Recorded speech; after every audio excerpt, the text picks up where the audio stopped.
히브리서 1장 10절입니다. 히브리서 1장 10절 찾으신 줄 알고 봉독드리겠습니다. 주여, 태초에 주께서 땅에 기초를 주셨으며 하늘도 주의 손으로 지으신 바라. 그것들은 멸망할 것이나 오직 주는 영존할 것이요, 그것들은 다 옷과 같이 낡아지리니 오복같이 갈아입을 것이요, 그것들이 옷과 같이 변할 것이나 주는 여전하여 연대가 다함이 없으리라 하였으나 어느 때에 천사중 누구에게 내가 너 원수로 내 발등상 되게 하기까지 너는 내 우편에 앉았으라 하셨느냐. 모든 천사들은 부리는 영으로서 구원 얻을 후손들을 위하여 섬기라고 보내심이 아니냐. 아멘. 저번 시간에 이어 히브리서 강론을 시작하겠습니다. 근데 이제 지금부터는 조금 더 진도를 좀 빨리 해서 나가겠습니다. 귀중한 부분만 체크하고 서로 이해를 나누고 좀 빨리 나가겠습니다. 그러니까 우리가 1절에서 9절까지는 구약보다 위대한 신약 성경의 위대함을 그리스도가 이 땅에 오셔서 다 보여준 사건을 구약은 모형과 그림자로 보여주고 신약은 실체로 보여줬다는 사실을 증거를 하고, 그리고 그 그리스도의 위대하심은 천사보다 위대하신가, 나아가서 천사는 아버지 하나님의 그 말씀의 기초를 놓는, 그리고 다시 한번 우리가 영원한 하늘나라, 없어지지 아니하는 영원한 세계로 들어가는 데 있어서 기초를 놓은 우리들에게, 예수를 그리스도라고 믿는 우리들을 위하여 하나님께서 우리들을 위한 종으로서 천사를 삼으셨다. 바로 말해서 유대인들이 지금까지도 천사, 하나님의 말씀을 가지고 전달하는, 선지자에게 전달하는 방편으로서 천사를 보여주시는데, 하나님께서는 그 천사가 곧 믿는 성도들의 심부름꾼이다, 심부름을 하는 종으로서 세웠기 때문에 고로 말해서 천사는 성도들의 심부름을 시키는 종이다. 고로 천사는 성도들의 하고는 상대가 안 되고, 더 나아가서는 이 성도들의 머리인 그리스도의 기초직, 땅에 기초를 놓으셨다는 그 그리스도의 기초는 감히 범할 수 없는 그 크신 은혜라는 사실과, 또 그 크신 그리스도가 이 땅에 오셔서 신약을 계시해 준다는 사실, 1장 전체를 통해서 구약보다 신약의 위대함을 보여주시고, 10절에 보면 또 주여, 태초에 주께서 땅에 기초를 두셨으며 그렇게 말씀을 하셨는데, 태초, 여기서 말하는 태초는 천지 만물을 짓기 전입니다. 짓기 전에 주께서, 그리스도께서는 땅에 기초를 두셨다. 그러니까 여기서 말하는 땅의 기초라는 것은 우리가 신약적인 설명으로 하게 되면, 하나님께서 천지 만물을 짓기 전에 그리스도를 머리로 해서 지체인 교회를 작정하셨다. 그 말씀하고 같은 말씀이에요. 땅의 기초를, 여기서 말하는 땅은 이 세상 땅이에요. 그러니까 성경에서 말하는 땅이라는 것은 곧 어두움의 세계고, 그 어두움의 세계 안에다가 기초를, 교회를 세웠다. 그리고 이 교회에 세우신 이 땅의 기초는 모든 것은 하늘도 하나님이 지으셨는데, 이 하늘과 땅은 다 없어지지만 땅의 기초를 둔 그 주께서 세우신 땅의 기초는 없어지지 아니하고, 우리도 육의 옷을 입고 없어질 우리지만 하나님께서 세우신 언약대로 땅의 기초를 둔 대로 우리에게 그리스도의 칭의의 새 옷을, 새 마포를 입혀서 영원히 썩지 아니할 옷을 입게 된다는 사실을 통해서, 천사는 이 땅의 기초의 사실을 증거하기 위해서 구약의 여러 선지자들에게 여러 부분과 모양으로 전하는 방편으로서 구약을 썼지만, 신약은 그리스도께서 이걸 다 이루시고 나아가서는 영원전에 땅을 세우신 그 기초대로, 시편 기자가 외친 대로 이대로 다 이루신 분이기 때문에 구약을 믿는 너희 유대인들이 지금 돌아오지 아니하면 앞으로 다시 돌아올 기회가 없다. 신약적인 설명으로 하자면 예수를 그리스도로 믿지 않는 자들은 다 지옥 갈 자들이다. 그 말하고 같은 말씀이에요. 그리고 또 하나는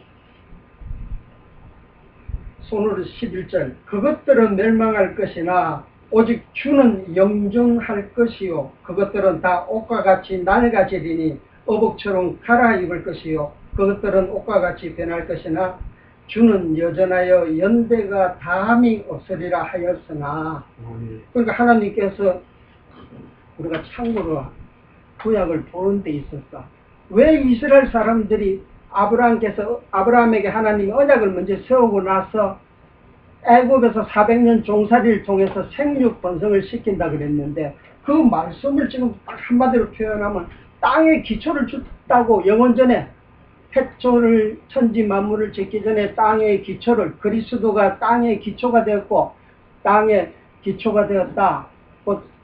다르게 표현하게 되면 교회의 반석이 되고 머릿돌이 되었다 이 말씀을 하시듯이 이 땅의 기초가 둔 사실을 그대로 모형적으로 적용한 게 아브라함을 통해서 400년 종살이 시킨다는 걸 다시 설명하는 거예요. 땅의 기초 뒀다 아브라함아 그 소리를 하고 나서 400년 동안 애굽에 들어가서 생육 번성을 시키시고 생육 번성이 끝나니까 하나님께서 땅의 기초를 세우신 대로 데리고 나와서 그 기초 위에다가 건물을 짓는 거예요. 예배당, 예배당보다 교회를 세워 나간다는 사실을 설명하시면서 그러니까 구약에는 땅의 기초를 두는 데 있어서 부분과 모양으로 설명했는데 모세를 통해서 땅의 기초를 세웠다는 사실을 증거를 했는데 애굽에서 출애굽을 통해서 홍해를 건너면서 너희들이 홍해 사건을 통해서 너희들이 이렇게 살아난 것처럼 나아가서 영원전에 하나님께서 땅의 기초를 그리스도 주라고 부르는 그리스도를 통해서 기초를 세우고 그 기초가 꼭 교회의 머리가 되시고 너희들은 다 교회의 지체가 되어져서 궁극적으로는 결국 그리스도와 지체인 교회가 다 만나서 온전한 한 사람을 이루는 그 날이 곧 우리가 천국 가는 날입니다. 그러니까 400년 동안 이 종살이 사건이라는 것은 그만큼 굉장히 중요한 이야기고 그러니까 그리스도께서 땅에 기초를 준 대로 이대로 다 이루었다. 오늘날 우리가 살고 있는 이 교회에서 아직도 우리는 땅의 기초 속에 우리는 들어와서 건물이 가건물이라는 표현보다 지체가 되어진 상태고 건물이 지어가는 상태고 아직 예수를 믿지 않는 자들은 아직 나오지 않은 상태고 그러니까 애굽에서 400년 동안 종살이가 끝나고 나면 애굽에서 나왔듯이 출애굽을 했듯이 오늘날 우리가 제약된 이 땅에 살고 있는 목적은 뭐냐? 우리 형제들을 위하여 그러니까 앞으로 예수를 믿을 형제들을 위해서 우리가 이 땅에서 자라나고 있는 것입니다. 먼저 나온 자들은. 그러니까 예수님이 재림이라는 것은 하나님께서 정하신 때가 되어 오시고 두 번째는 그 때가 되는 사건의 내용은 곧 생육 번성이 끝나는 날 예수님이 오신다. 그러니까 예수님이 가실 적에도 내가 하늘나라 올라가게 되면 내가 천국에 가게 되면 하늘나라로 가게 되면 너희들에게 보혜사 성령을 보내겠다. 요한복음 14장. 그러니까 제자들은 가지 마시옵소서. 우리하고 영원히 여기서 같이 삽시다라고 말하니까 제자들이 예수님께서는 아니다. 내가 가는 게 좋다. 내가 가야만이 너희들 처소를 예비한다. 하늘나라에 가서. 요시편 기자는 조금 더 나가면 하나님 우편에 앉아서 하나님에게 간구를 하고 계십니다. 그 간구의 내용은 곧 우리들을 항상 어떻게 하나님께서 그리스도의 지체인 우리들을 지켜주셔야만이 그 구약에 언약하신 대로 더 나아가서 영원전에 땅의 기초를 딱 세우신 대로 그대로 이루어 주시라고 그리스도께서 우리를 위해서 간구를 하시고 두 번째는 그 간구의 내용이 처소 짓는 거예요. 그러니까 하늘나라 성전에 땅의 기초를 영원전에 세우신 그 기초대로 들어가는 제목들, 김집사, 박집사, 모든 성도들은 하나님께서, 그리스도께서 성전을 짓는데 제목이 되는 거예요. 그러니까 초소 예비가 끝난다는 소리는 예수 믿을 사람, 그러니까 성전의 제목 될 사람들을 다 나와서 성전의 하늘나라에서 딱 완성되면 이 땅에 재림을 하셨어. 그러니까 지금 또 예수님이 안 오시는 이유는 간단하죠. 아직 처소가 완성이 안 됐기 때문에 안 오시는 겁니다. 그러니까 예수님이 이 땅에 오신 날 처소가 완성되는 날 오신다. 곧 말해서 신약은 지금 히브리서로 돌아와서 구약에는 그런 모형과 그림자적으로 보여지지만 이제는 실체가 와서 그대로 다 이뤘다. 이루고 나서 하늘나라 부활하시고 성천까지 하셨는데 너희들이 어떻게 아직도 구약에 매여서 있냐? 신약으로 나와야 된다. 그러니까 제가 이 말씀을 하면서 잠깐 시간을 내서 이게 성경을 종교의 정경으로 믿는 교가 4가지 교가 있어요. 첫째, 로마 카톨릭, 구약 플러스 신약 플러스 교황의 말씀 말, 성경은 정경으로 믿어요. 그 다음에 구약만 믿고 있는 이 유대교, 그리고 구약만 정경으로 믿는 이슬람교도 구약을 정경으로 믿고 있어요. 그리고 우리는 개신교라는 거는 우리는 구약 플러스 신약 리포로, 그러니까 구약과 신약만 하나님의 말씀으로 믿는 종교가 우리입니다. 그러니까 구약만 믿는 종교가 되는 유대인들에게 신약이 없어요. 신약이 없으니까 예수 그리스도를 볼 수가 없어요. 모형적인 거는 모형으로서는 절대 드러나지 않습니까? 부분과 모형으로 보여주신 하나님께서 마지막에는 아들로 보여주셨기 때문에, 그러니까 성경 계시가 완성되어졌기 때문에 우리가 확 볼 수 있는 거다 말입니다. 그러니까 계시가 완성된 그리스도가 이 땅에 왔는데 너희들은 왜 아직도 예수를 그리스도라고 메시아라고 영접하지 않고 있냐? 그 유대인들에게 구약과 신약의 차이점을 논리로 설명하면서 결국에 있어서는 그 그리스도께서는 영원전의 땅에 기초를 두신 분이다. 히브리서 2장 1절로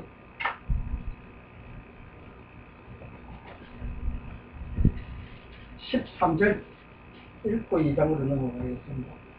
어느 때에 천사 중 누구에게 내가 너 원수로 너 발등생 되기까지 너는 내 우편에 앉으리라 하셨느뇨. 좀 전에 말씀드린 대로 하나님께서 원수를 발등상 되게 하기까지, 원수를 완전히 제압하기까지, 이 땅의 마귀를 제압하기까지는 아직 하나님 우편에 계시다가, 그리고 14절 모든 천사들은 부리는 영으로서 구원 얻을 후사들을 위하여 섬기라고 보내심이 아니뇨. 그러니까 천사와 우리의 위치는 우리하고도 속된 말로 해서 째리가 상대가 안 되죠. 천사는 우리의 종이고, 그리고 두 번째는 하나님이 구원 얻을 후사들을 위해서 보내신 천사다. 이건 구약시대 때고, 신약은 모양으로 보여준 하나님이 아니고 아들로 보여줬기 때문에 이제는 천사도 필요 없다. 아들 스스로가 이 땅에 와서 몸으로 다 보여줬기 때문에. 그리고 2장 1절로 넘어가서 그러므로, 그러니까 1장을 통해서 구약과 신약의 우울점을 내세우고 나서 보고 들은 것을 우리가 더욱 간절히 상갈지니 혹 흘러 떠내려갈까 염려하노라. 그러니까 지금 내 히브리서 기자가 1장을 설명을 다 했는데 왜 메시아를 너희가 빨리 믿어야 된다. 지금 이 메시아를 지금 너희가 놓치게 되면 앞으로는 영원한 멸망 속으로 들어간다.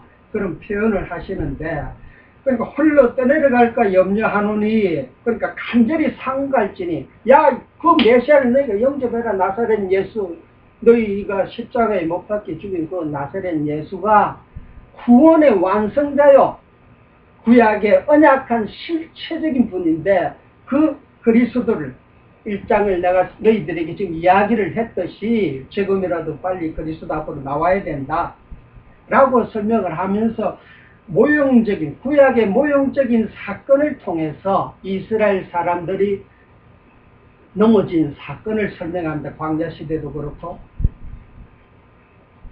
고전의 14절 후반에 천사들은 부리는 영으로서 구원 얻을 후사들이라고 했어요. 그러니까 앞으로 구원을 받을 자가 아니고 받을 후사들이 아니고 이미 받은 후사들.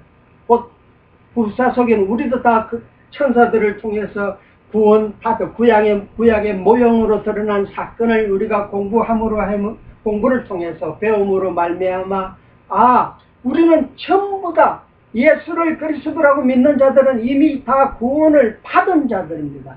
그러니까 받을 자가 아니고 이미 과거사 받은 자들. 이건 굉장히 중요한 말씀입니다. 그러니까 여기에 대한 우리가 칼빈의 5대 교리 중에서 중요한 성도의 견인. 그러니까 아까 십병 기자가 말씀했듯이 영원 전에 태초에 땅에 기초를 두셨다. 이미 너희들 다 구원을 받은 자들이라. 그리고 2절로 넘어와서 2장 2절 천사들로 하신 말씀이 견고하게 되어 모든 범죄함과 순종치 아니함이 공변된 보응을 받았거든. 그러니까 구약시대 때 이스라엘 백성들이 보응을 받았어요. 하나님 말씀인 율법을 지키지 않아서 보응을 받았는데 중요한 것은 그 율법을 범해서 죄인이 되는 이스라엘 백성들에게 하나님께서는 긍휼히 여기셔서 제사직이라는 제사장이라는 성전 제물이라는 걸 정하셔서 그 보응을 받을 보응을 구제해주는 방법을 세워놓으셨어요. 그게 규례다 말이에요. 그러니까 이 방법을 통해서 너희들이 다 구원을 받았다. 그러면 여기서 말하는 보응을 받았거는 이건 모형적인 사건을 통해서 이렇게 보응을 받았는데 3절 우리가 이같이 큰 구원을 등한히 여기면 어찌 피하리요. 그러니까 이같이 큰 구원, 그러니까 큰 신약을 설명하는데 그리스도가 이 땅에 오셔서 큰 구원을 너희가 지금 등한히 여기면 어찌 피하리요. 그러니까 구약에는 예를 들어서 구원이 작은 구원이었는데 그 작은 구원을 지키기 위해서 천사들을 통해서 하나님의 말씀인 율법을 줬는데 그 율법을 지키지 아니하여 보응을 받았는데 진짜 구원자가 이 땅에 오셨기 때문에 그 구원자를 너희가 영접하지 않으면 어떻게 피할 방법이 없다. 그렇게 설명을 하시면서 3절 후반부 이 구원은 그러니까 큰 구원을 어떻게 등한히 여기면 피하겠느냐. 이 구원은 이게 지금 3절 후반부부터 4절까지 이게 굉장히 중요한 말씀이에요. 이 구원은 처음에 주로 말씀하신 바요. 그러니까 이 구원은 처음엔 주로 말씀하셨다. 이 구원, 큰 구원을 주로 말씀하셨는데 주가 어떻게 말씀하셨냐. 사복음서를 통해서 주가 말씀하셨어요. 처음에. 그러니까 그리스도가 사복음서를 통해서 내가 구약에 예언된 메시아다. 더 나아가서 나를 통하지 않고는 천국 갈 자가 아무도 없다. 그리고 구원 얻을 자들을 내가 다 불러드리겠다라고 하시면서 하나님 뜻에 합당한 자들만 불러드리는 거예요. 그러니까 이 처음에 주로 말씀하신 바요. 두 번째 예수 그리스도가 직접 말씀하셨다. 그게 사복음서예요. 그리고 들은 자들이 우리에게 확증한 바다. 들은 자들이 누구예요? 그 당시 그리스도의 말씀을 들은 자들, 직접 귀로 들은 자들, 눈으로 목도 본 자들, 그러니까 그 사도들과 제자들이겠죠. 그러니까 들은 자들이 우리에게 확증한 바다. 그러니까 그리스도가 직접 그리스도와 공생애를 같이 따라다니면서 듣고 보고 배운 자들이 우리에게 직접 보지 못한 사람들에게 확실히 증명을 해줬다. 뭘로? 증명을 해줬다. 확정한 바다. 여기서 말하는 학정이라는 거는 야 예수를 보지 못한 자들이 어떻게 예수를 그리스도라고 메시아라고 믿을 수가 있냐. 하나님께서 그 자들 예수를 보지 못하는 자들에게 전도하는 데 있어서 하나님이 학정을 해주셨다 그 말씀인데, 그럼 하나님이 학정을 어떻게 해주셨냐. 4절 하나님도 그 학정에 대한 방편으로서 표적들과 기사들과 여러 가지 능력과 및 자기 뜻을 따라 성령을 나누어주신 것으로서 저희와 함께 증거하셨느니라. 그러니까 큰 구원을 직접 들은 자들이 큰 구원을 직접 보지 못한 자들에게 증거를 해주시는데, 그 증거하는 내용이 하나님께서 확실히 믿을 수 있게 예수가 그리스도라는 자라고 확실히 보지, 우리도 2000년 전에 예수를 보지 못했지만 우리가 그리스도라고 확신을 가지고 믿는데, 그러니까 눈으로 직접 보지 못한 자들이 예수를 그리스도라고 믿는 데 있어서 하나님이 어떻게 해주냐. 표적을 통해서, 그러니까 사도들이 전하는 그리스도를 증거하기 위해서 사도들, 메시아권을 받은 자들이 표적을 통해서 증거를 해줘요. 그러니까 안전병이야 일어나라 하면 딱 일어나는 거예요. 그게 표적이다. 그러니까 안전병이를 일으킨 목적이 뭐냐. 예수가 그리스도라는 걸 증거하는 거예요. 안전병이를 통해서. 그러니까 처음에는 표적들과 기사들, 여기서 말하는 기사라는 거는 구약에 예언되지 아니한 기이한 사건들, 거기다 기사들이다 말이에요. 그러니까 표적들과 기사들과 그리고 여러 가지 능력과 그러니까 학정을, 예수를 믿는 학정을 해주는데 표적, 기사, 여러 가지 능력을 통해서 학정을 해줬다. 오늘날 큰 구원을 완전히 다 보여주고 나서는 표적도 필요가 없어요. 우리에게 주는 학정에 대한 수단으로서 하나님께서 표적도 주고 능력도 주고 기사를 주는데, 그러니까 큰 구원이 언제 완전히 다 드러났냐. 이 신구약 계시가 완성됨으로 말미암아 큰 구원이 완전히 계시가 오픈이 다 돼버렸어요. 더 이상 하나님께서 보여줄 게 없으니까, 알려줄 게 없으니까 제자들에게, 사도 요한에게 요한계시록 제일 마지막 절에 이 구원의 말씀인 이 계시의 말씀을 한 점 하나라도 덜 하거나 더하지 마라. 이제 다 보여줬다. 그러니까 특별 계시를 완성시키기 위한 수단으로서 표적도 필요했고 능력도 필요했고 기사도 필요한 거예요. 그러니까 계시가 완성됨으로 말미암아 이제 표적이 아무 필요 없어요. 우리는 2000년 전에 직접 보지 못했지만 직접 본 사도들이 기록한 이 성경 말씀을 통해서 예수는 그리스도가 틀림없으신 분이구나. 우리가 구약에 나아가서 태초 천지 만물을 짓기 전부터 하나님께서 땅에 기초를 세우셨는데, 이 땅에 교회를 세우셨는데, 신약 성경 계시가, 특별 계시가 완성됨으로 말미암아 우리가 그 사건을 알고, 그 사건을 안다는 것은 오늘날 우리가 예수를 그리스도라고 믿는 믿음의 확증을 주고 확실히 증거가 되는 것입니다.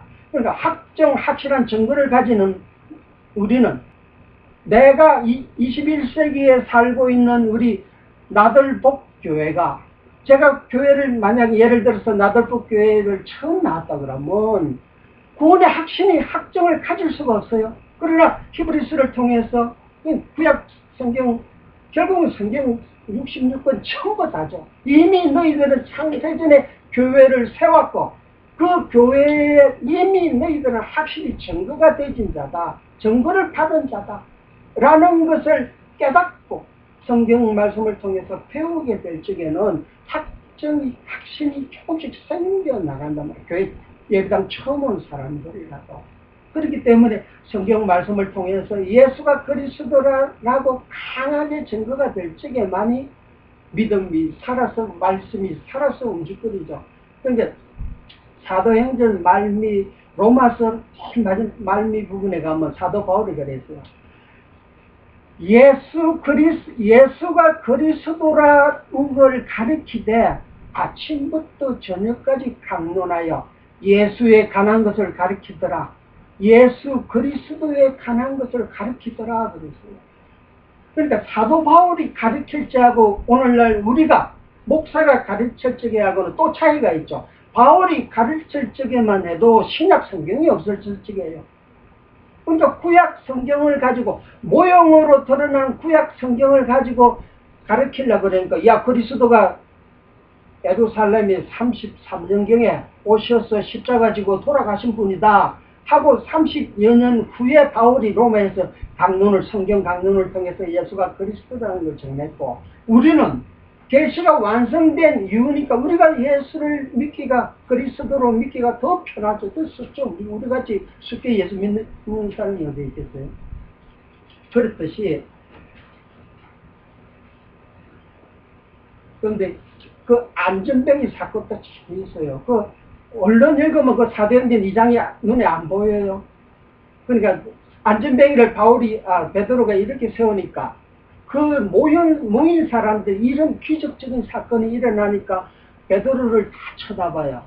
그러니까 베드로가 하는 소리가 왜 우리를 목도하느냐. 우리 쳐다보지 마라. 요나스의 예언하신 대로 이대로 되어지지 않냐. 곧 이 안전뱅이가 지금 일어서게 된 것은 안전뱅이가 그리스도를 믿으니까 일어났더라 그런 표현을 해놨어요. 안전뱅이가 일어난 게 그 이름을 믿음으로 그 이름이 너희 보고 아는 이 사람을 낫게 하였느니라 이렇게 표현이 되어 있단 말이에요.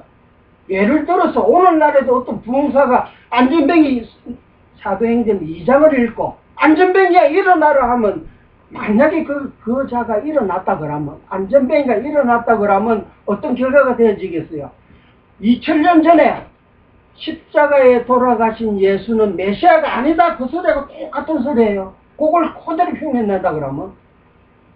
그러니까 지금은 그러니까 학정을 주기 위해서 표적과 기사와 능력으로 보여줬듯이 그러니까 복음 성경에 있는 그 말씀을 그대로 지금 또 리바이벌을 만약에 한다 그러면 둘 중에 하나예요. 2000년 전에 오신 그리스도가 가짜냐? 그리고 지금은 그 능력을 행한 그 부흥사가 그리스도냐? 그 둘 중에 하나예요. 그러니까 말이 얼마나 무서운 걸 모르고 성경을 다 쪼가리를 내갖고 그걸 읽고 행하니까. 그러니까 표적의 목적은 예수가 그리스도라는 걸 증거해준다. 그러니까 계시가 와 큰 구원이 지금 왔는데 다 끝났는데 이제는 표적이 필요 없다. 그래서 사도 바울은 고린도후서 12장 12절에 보게 되면 야 내가 사도다. 내가 사도로 표된 게 뭐냐. 나도 표적을 행한 자다. 그건 메시아권을 부여받은 자다. 그러니까 사도들은 그 표적을 똑같이 행했어요. 지금 여기서 말씀했듯이 이 구원은 처음에 주로 말씀하신 바요 들은 자들이 우리에게 확정한 바니 확정 방법이 있어서 하나님이 표적과 기사와 능력을 확정해 주셨다. 계시가 완성됨으로 말미암아 확실히 확정된 사건을 우리는 신약 성경을 통해서 2000년 전에 이렇게 일어났다는 사실을 우리가 확실히 증거를 받은 자들이다. 그래서 성경 밖에서는 성경만 하나님의 말씀이다. 우리가 구약 플러스 신약만 하나님의 말씀이다라고 믿고 있는 우리들은 그러니까 개신교 교회들은 특히 개혁주의 장로교 교회들은 성경 밖에서 하나님을 확정을 갖는다. 그건 다 잘못된 거다. 결국은 넘어지게 돼 있다. 성경 밖에서 확정을 받는다. 그러니까 특별 계시인 이 성경이 뭘 말해? 성경 계시가 완성된 오늘날 우리들에게 2000년 전에 성경을 어떻게 보냐? 보는 관점을 가르쳐주는 말씀하고도 같은 말씀이에요. 그러니까 4절 다시 돌아와서 하나님 또 표적들과 기사들과 여러 가지 능력과 및 자기 뜻을 따라 성령의 나누어 주신 것으로서 그러니까 표적과 기사와 능력을 주시고 또 그리고 자기 뜻을 따라 아무에게 준 게 아니고 여기서 말하는 자기는 곧 하나님이에요. 하나님의 뜻에 따라 그러니까 하나님의 뜻 곧 땅의 기초를 천지 창조를 하시기 전에 땅에 기초를 세우신 대로 그 기초에 있는 자들에게는 하나님의 뜻이죠. 하나님의 뜻, 하나님이 세우신 뜻, 작정된 것. 그러니까 하나님의 뜻에 합당한 자들만 예수님께서 이 땅에 오셔서 그리스도를 보여주시는 거예요. 자기 뜻을 따라 성령을 나눠주신 것으로서 저희와 함께 증거하셨느니라. 그러니까 2장 4절까지를 통해서 직접적인 계시 증거는 이제 다 끝났다. 이미 증거가 이제 다 되어졌다. 지금 히브리서 기자가 하는 대로. 이제 특별 계시인 신약 성경이 완성이 되어졌기 때문에 그 다른 방법은 아무 필요가 없다. 오늘날은 결국에 있어서는 오늘날 이 특별 계시인 성경이 하나님 말씀으로 믿게 되는 동인이 뭐냐? 첫째, 하나님 뜻에 합당한 자에게 성령을 보내시고, 성령 갖고도 안 되겠죠. 그 성령을 보내셔갖고 그 성령이 뭘 근거로? 하나님의 말씀인 이 특별 계시를 근거로 해서 우리들에게 신앙의 확증을 주시는 거예요. 그래서 말씀과 성령은 꼭 함께 이루어지는 사역이 되어져야만이 그 자가, 들은 자가 그 말씀은 분명히 하나님의 말씀이라고 우리가 믿을 수가 있다. 이 칼빈의 말씀이에요. 기독교 강론에서.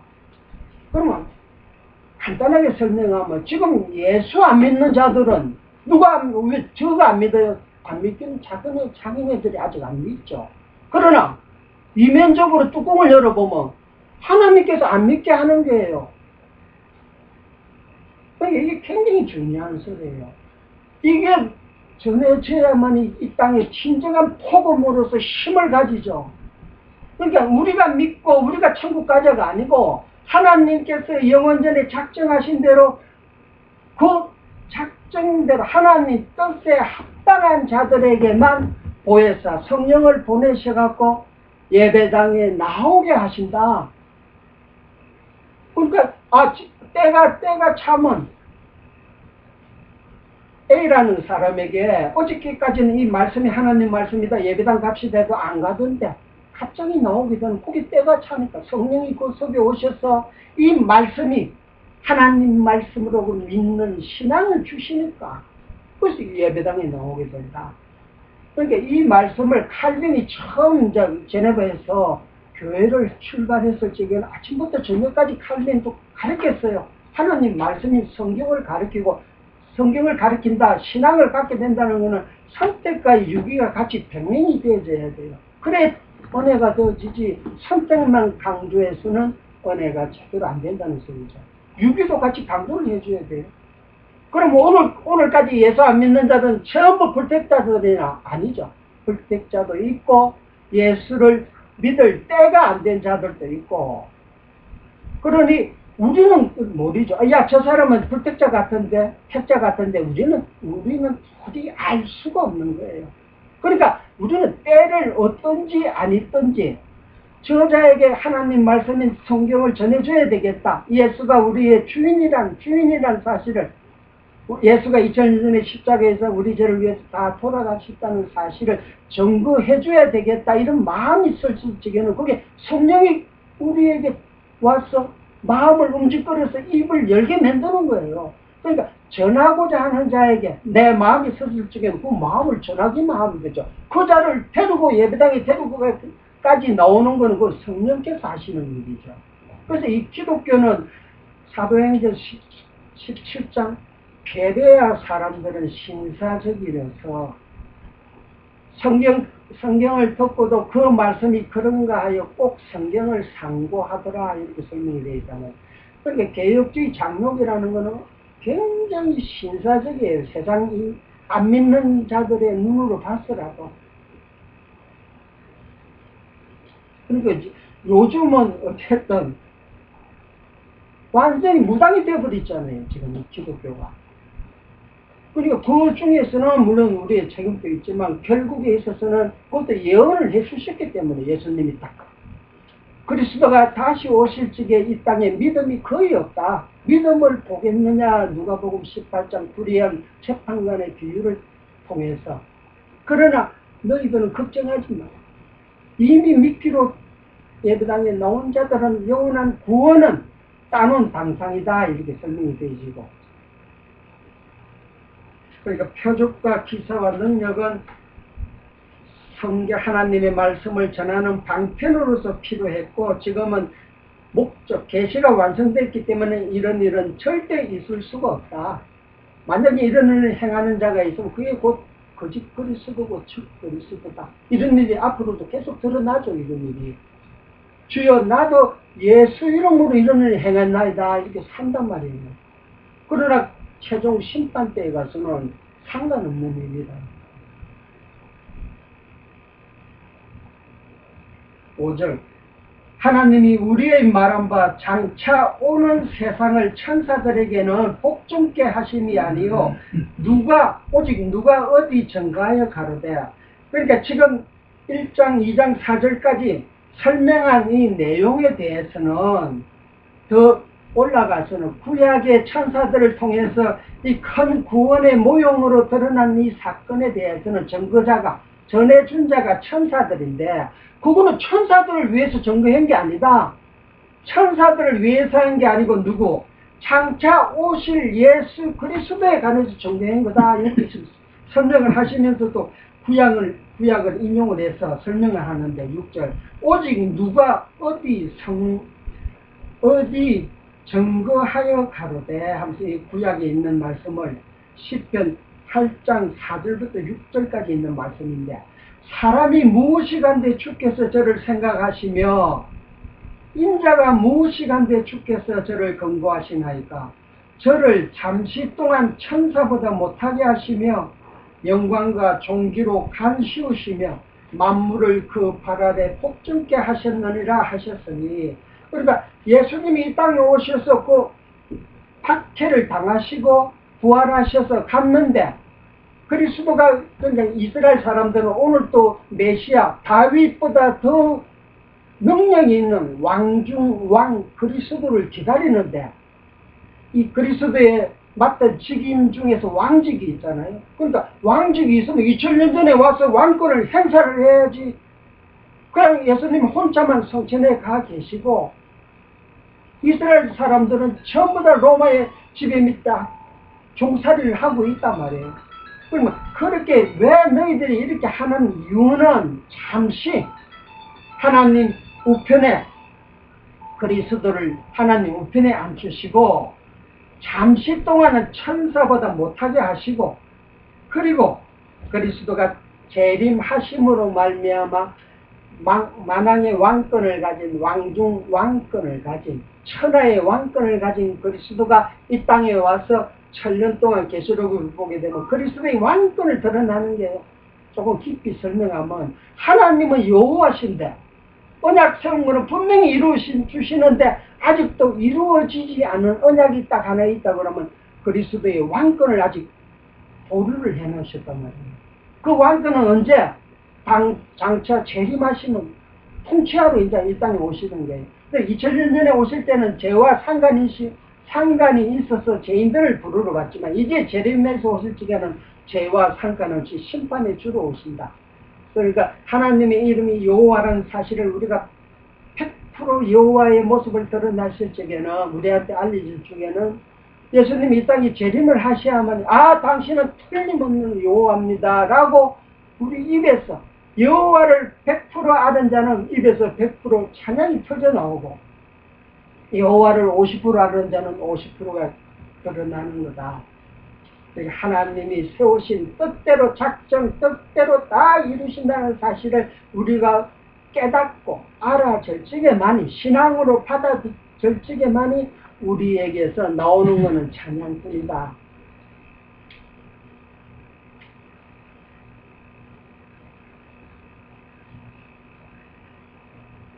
8절 다시 공독드리겠습니다. 만물을 그 발 아래 복종케 하셨느니라 하셨으니, 만물로 저에게 복종케 하셨은즉 복종치 않은 것이 하나도 없으나, 지금 우리가 만물이 아직 저에게 복종한 것을 보지 못하고, 좀 전에 말씀드렸듯이 왜 왕권을 다 안 보여주시고 아직도 악이 공중 권세를 잡은 마귀가 모든 이 만물 속에서 아직도 주권을 행사하는 이유는 9절 오직 우리가 천사들보다 잠시 동안 못하게 하심을 입은 자 곧 죽음의 고난 받으심을 인하여 영광과 존귀로 간서신 예수를 보니 이를 행하심은 하나님의 은혜로 말미암아 모든 사람을 위하여 죽음을 맛보려 하심이라. 그러니까 그리스도의 낮아지심은 육의 옷을 입고 이 땅에 오셔서 돌아가시는 죽음을 직접 몸소 보여주신 것은 영원전에 택하심을 받은 자들에게 땅의 기초를 세운데 그 건물의 땅의 기초의 지체로서 나온 온 이스라엘 참 이스라엘인들에게 죽음이 이렇다는 걸 보여주기 위해서 맛보게 해주기 위해서 그리스도가 낮으셔서 이 땅에서 죽으신 거다. 능력이 없어서 죽은 게 아니고 우리들에게 죽음이 어떻다는 걸 알려주기 위해서 그리스도가 대신 죽으셨다. 이렇게 구약 10편에 있는 말씀을 인용을 하면서 너희가 지금은 이런 고난을 받고 있지만 잠시 고난 이거는 장차 그리스도가 힘이 없어서 만물을 다 만물 아래 복종케 하시는 분인데 이 고난도 우리가 예수를 믿으면서 받는 이 고난도 결국에 있어서는 다 하나님의 뜻이다. 이 고난을 통해서 고난이 없으면 희열, 기쁨을 못 찾는 거예요. 고난 속에서 하나님이 주신 은혜를 깨닫고 그게 찬양으로 드러나기 때문에 고난은 그래서 구약적 설명으로 할 것 같으면 성전 제목은 전부 다 검은 동처럼 전부 연단을 시키 7번 연단된 정금을 하나님이 가장 귀중한 제목에는 정금을 쓰시고 또 동철 전부 다 연단시켜서 불에 이었다가 다시 꺼내서 단단하게 만들어서 쓰시는 것처럼 우리도 이 땅의 고난은 천국에 가서 단단한 하나님이 여호와라는 사실을 100% 알 적에만이 찬양이 온전한 찬양이 터져 나오고 이 땅에서는 하나님이 우리 연단을 통해서 나를 더 하나님이 강하게 쓰시려고 성전의 귀한 제목 설수로 금을 쓰고 은을 쓰고 동을 쓰듯이 나는 천국에서 가장 귀한 성전의 제목이 되는구나 라고 생각이 들 적에는 연단이 더 심해진다. 그러나 소망은 더욱더 갑절로 생긴다. 사도 바울 같은 경우는 아주 천국의 귀한 금의 연단을 받은 자이고 순교를 당한 자들은 전부 금의 연단을 받은 자들이고 그러니까 우리가 현상적으로 표현하자 그러면 집에서 가장 귀중한 데가 어디예요? 가정주택에서 안방이단 말이에요. 안방 중에서도 가장 귀중한 부분의 설자들은 이 땅에서 연단이 더 많고 문집 앞 화장실에 기구로 설자들은 연단이 잘한 거예요. 그럼 결국에 있어서는 김 지사는 예수를 믿는데 특별히 더 연단이 심하다. 환난이 어찌 그리 심할까? 김 지사는 하늘에 더 귀히 설라고 그리 연단을 주시는 거예요. 그러니까 나에게 주신 연단은 하나님이 나를 이 집사보다 더 귀히 서시려고 하나님이 나에게 연단을 주셨다는 사실을 인지하게 되면 그 연단을 이겨나갈 수 있는 인내가 생기는 거예요. 참을 힘이. 그러니까 참을 힘이 생기면 생길수록 소망이 더 커지듯이 그러니까 참을 인내의 근거는 어디서 나오냐? 성경 말씀 알아야 돼요. 성경 말씀을 모르면 인내는 절대 생길 수가 없다.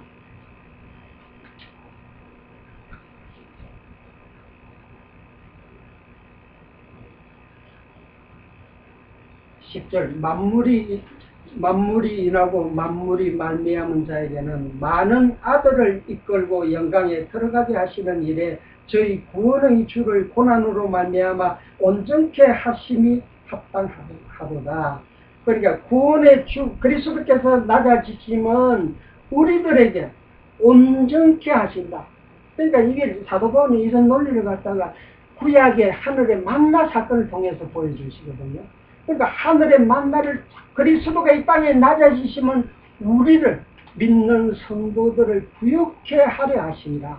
그가 가난하게 되시면 우리를 부욕케 하기 위해서. 그러니까 그리스도가 죽음을 당하기까지 낮아지시면 우리를 온전한 성도로 만들기 위해서 이렇게 하셨다. 11절 거룩하게 하시는 자와 거룩하게 함을 입은 자들이, 이거 참 더 피동사 아닙니까? 우리가 거룩하게 되어지는 것은 우리가 다른 박질하고 우리 열심을 통해서 우리는 절대 거룩할 수가 없어요. 하나님께서 거룩하게 하시고 거룩함을 입은 자들에게는 결국에 있어서는 바울이 말했듯이 모든 성도들, 이미 거룩함을 입은 자들이다. 과거사로서 교인들, 성도들이라고 표시하잖아요. 그러니까 이미 거룩함을 입은 자들인데 그 거룩함이 시간 속에서 이 환경 속에서 하나씩 거룩해진 걸 우리 눈으로 목도해 나가는 과정이 우리가 이 땅에서 살고 있는 이 세상에서 우리 끝날까지 살아가는 목적이에요. 우리가 거룩하다는 사실을 점진적으로 자꾸 깨달아 나간다.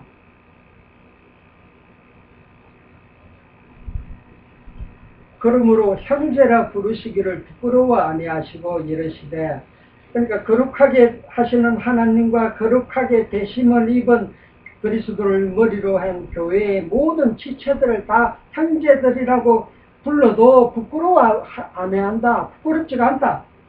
그 이유는 이것도 시편 22편 22절에 있는 말씀인데, 내가 주의 이름을 내 형제에게서 선포하고 내가 주를 교회 중에 찬송하리라 하셨으며 또다시 내가 그를 의지하리라 하셨고 또다시 볼지어다 나와 및 하나님께서 내게 주신 자녀라 하셨으니, 계속 읽겠습니다. 14절 자녀들은 혈육에 함께 속하였음에 그도 또한 한 모양으로 혈육에 함께 속하심은 사망으로 말미암아 사망의 권세를 잡은 자 곧 마귀를 없이 하시며 또 죽기를 무서워함으로 일생에 매여 종로로 타는 모든 자들을 놓아주려 하시니라.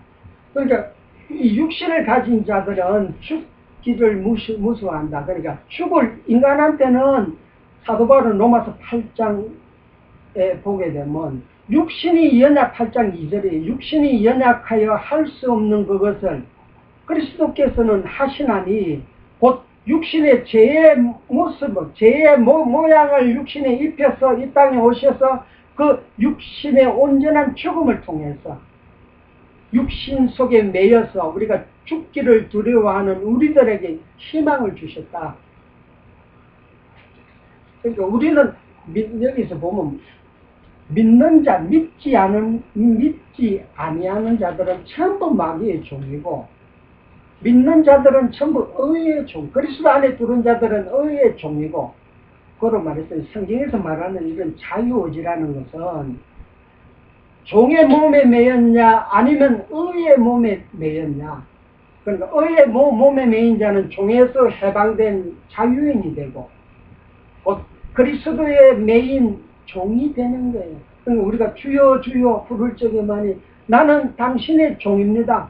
당신께서 내 머리를 통해서 우리의 머리가 되지 아니하시면 우리는 드러나는 게 옛 구석, 제 모양으로 살아있고 있기 때문에 제 모습이 드러날 수밖에 없습니다. 당신이 나의 주인입니다. 주인입니다. 그래서 주여 주여 하고 계속 부르는 거고, 그러니까 자유인은 없다 이 땅에서. 그러니까 다 종인데 우리는 의의 종이고 믿지 아니하는 자들은 죄의 종이다. 자들 이는 실로 천사들을 붙들어 주려 하심이 아니요 오직 아브라함과 자손을 붙들어 주려 하심이라. 그러니까 여기서 모든 자들이라는 것은 유대인들에게 보내는 서신이지만 이방인들도, 그리고 택자들은 이방인들도 다 놓아준다. 종로로 돼서 해방시킨다. 그런데 여기서 중요한 표현은 피조물에게는 자유의지가 있을 수가 없어요. 그러니까 매인, 절대자인 하나님이 매여있는 상대의지를 우리가 가지고 있지. 자유의지는 절대 없어요. 우리가 말씀을 통해서 깨달아서 천지 만물을 짓는 하나님께서 모든 게 하나님의 능력 밖에서 스스로 의지를 가질 수가 있어요? 절대 없어요. 그러나 착각에 우리가 자유의지가 있는 것처럼 살아가죠. 그러니까 말씀을 깨닫게 되면 우리는 자유의지가 없구나. 태어나고 싶어서 태어난 자가 어디 있냐. 죽고 싶어 죽는 자가 어디 있냐. 하나님이 태어나고 생사하복은 하나님이 주관하시니까. 그러니까 이해 안 되는 부분은 예수를 안 믿는 자가 어떻게 이 땅에서 편하고 잘 사냐. 이게 이해가 안 되는 거예요.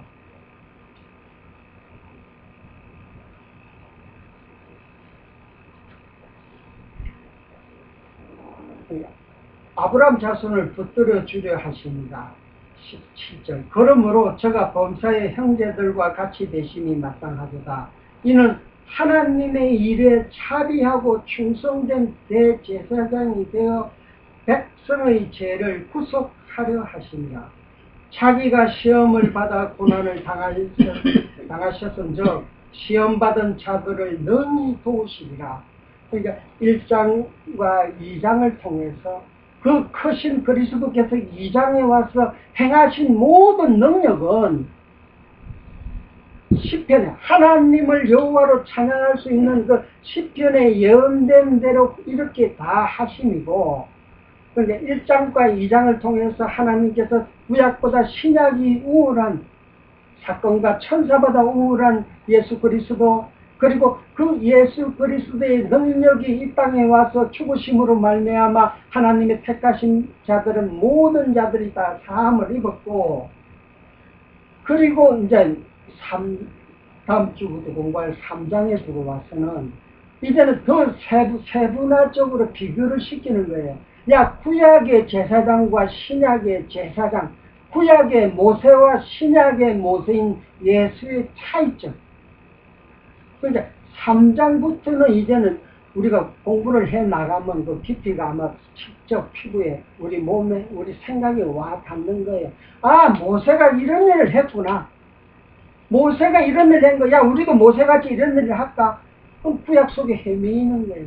신약을 통해서 모세의 한 일과 그리스도의 한 일을 비교를 통해서 그 그리스도의 선지지, 모세는 선지자인데, 모세는 애굽에서 이스라엘 백성들을 건지왔지만 그가 하나님 집의 사원으로 근무했다. 그리스도께서는 2000년 전에 이 땅에 오셔서 죄에 빠져있는 이 백성들을 다 풀어냈기 때문에 사원으로 근무한 모세는 아무것도 아니다. 신약의 모세. 그 모세 이름의 의미가 물에 빠진 자를 건져낸다, 이런 의미잖아요. 그러니까 구약의 모세는 오실 그리스도의 모형이니까. 그런데 왜 유대인 너희들은 아직도 구약 속에 들어가서 구약의 모세를 칭찬하냐? 요한복음에 가면 예수님이 바리새인들에게 야, 내가 너희들을 책망하지 않는다. 나 대신 책망할 자가 있다. 누구냐? 곧 모세다. 너희들이 영웅시해서 섬기고 있는 모세가 너희들을 책망한다 이거야. 이거 보셨어요? 모세는 나의 일을 증거했는데, 그리스도의 일을 증거했는데, 너희가 모세를 믿었더라면 또 나를 믿었을 것이다. 그러니까 나는 안 믿고 모세를 믿으니까 모세가 화가 나서 너희들을 책망한다. 내가 예수 그리스도를 믿으라고 알려줬는데 너희들은 왜 나만 쫓아오냐, 모세만 쫓아오냐. 예를 들어서 설명이 있듯이 이게 3장을 통해서 제사 직분에 대한 우월성, 그리고 오늘날 우리가 예수를 믿으면서도 내가 지금까지 이런 제사 직분을 가진 그리스도를 모르고 구분과 모양으로 보여준 모세를 쫓아가고 있었구나. 그걸 깨닫게 되시고 깊이가 나올 것입니다. 이제 3장, 다음 주 3장부터는 진짜 깊이가 있는 구약의 제사란 무엇인가? 구약엔 또 11조까지 나와요. 7장에 보면 그 사건을 통해서 또 11조란 무엇인가도 다 드러나요. 기도드리겠습니다.